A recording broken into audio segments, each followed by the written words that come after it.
What's up, guys?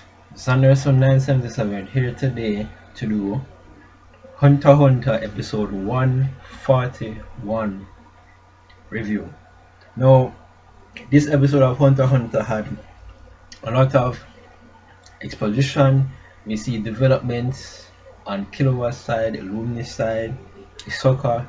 At the end of this episode, we even get to see a face-off between Hisoka and Goto, which I believe should be a good fight. Alright, Goto, these butlers, right? It's plain obvious that these guys are at least hunter strength. They know how to utilize Nen. They're adept at using Nen. They're good at using Nen. They're pretty strong dudes, man. I'm sure that if they wanted, they could fill up a lot of people out there.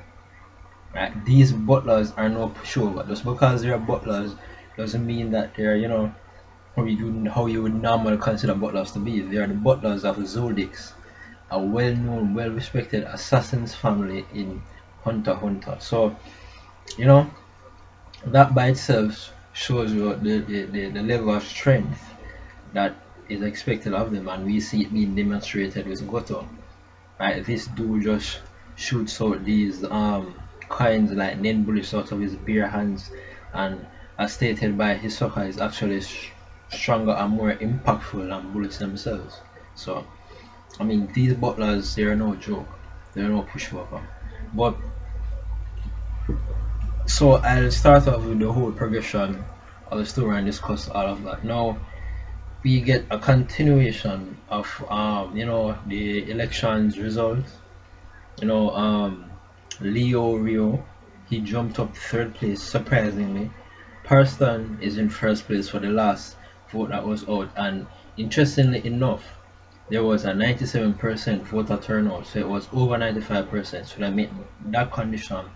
But as stated by Beans, another or more of the conditions were not met, so the vote would have to be redone.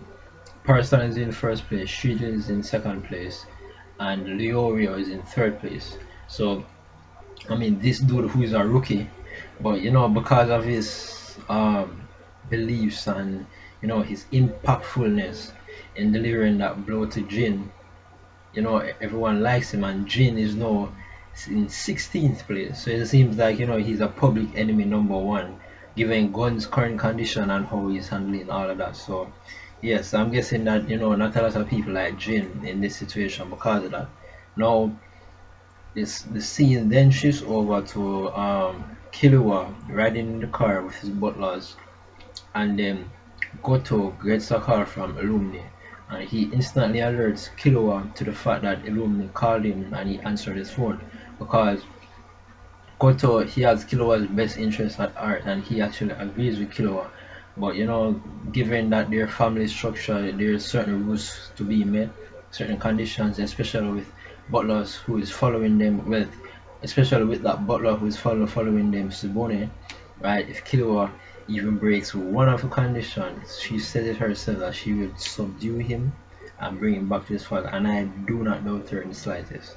These butlers are no pushover, they are no joke, and it's so revealed that Amane, which is a girl that was following Subone around, Subone is her grandmother.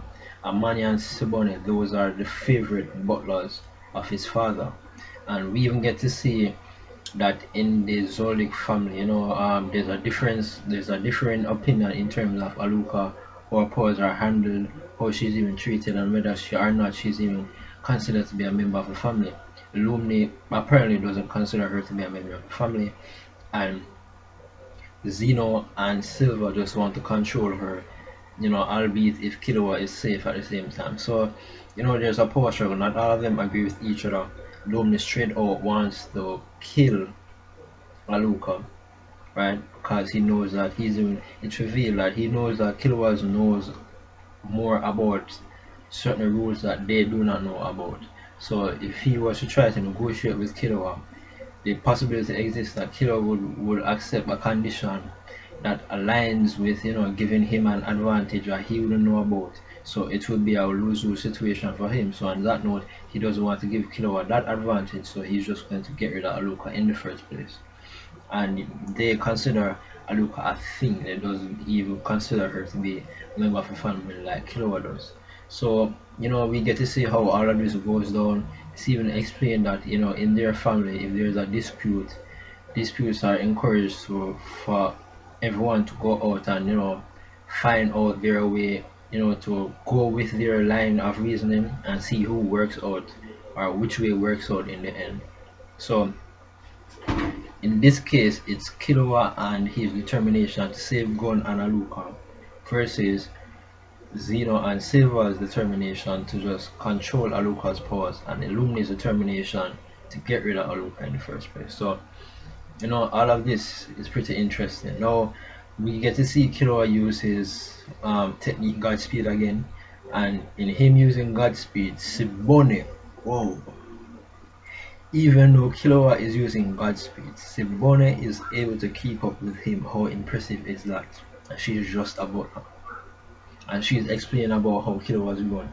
She talked about the fact that if she didn't know beforehand that Killua had this ability, Killua could have gotten away from her, which is a compliment in its own right, and it's worth mentioning. But at the same time, she's able to keep up with Killua's pace.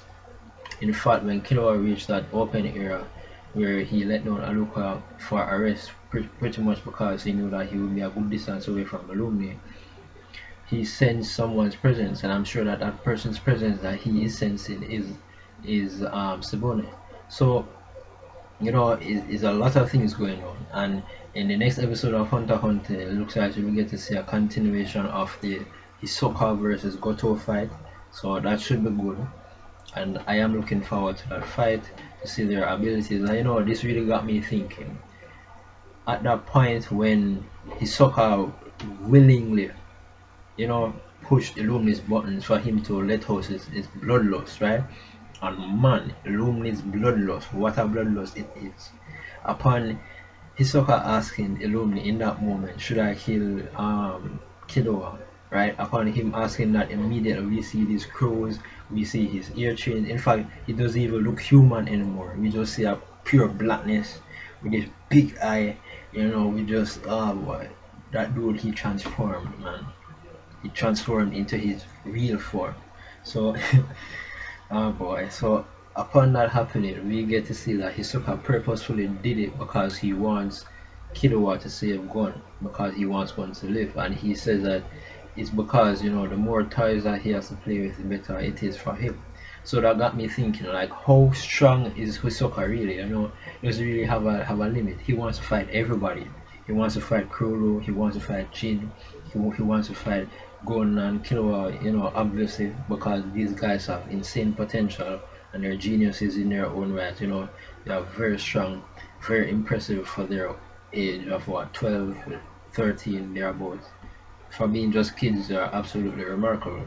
And he wants to have all of these people to play around with by him. So that got me thinking, like, just how powerful or just how strong is this Hisoka dude?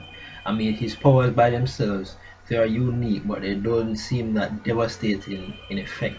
But as we've seen by Hisoka, he's very powerful himself, and he's known to be able to be very deadly, very vicious, and very cold-blooded with a lot of bloodlust. So, just how powerful is Hisoka? That's my question. Just how powerful is this dude? He wants to fight everybody. In fact, he was even looking to wanting to fight one of the Zoldycks. Right? These dudes who are double star and triple star hunters. He wants to fight one of them. But overall, I thought it was an amazing episode of Hunter x Hunter. I liked it very much. I liked all the progression, everything that's going on, and I'm stoked for what is going to happen next week. So that's it. That's my review. Remember to rate, comment, subscribe. Sayonara.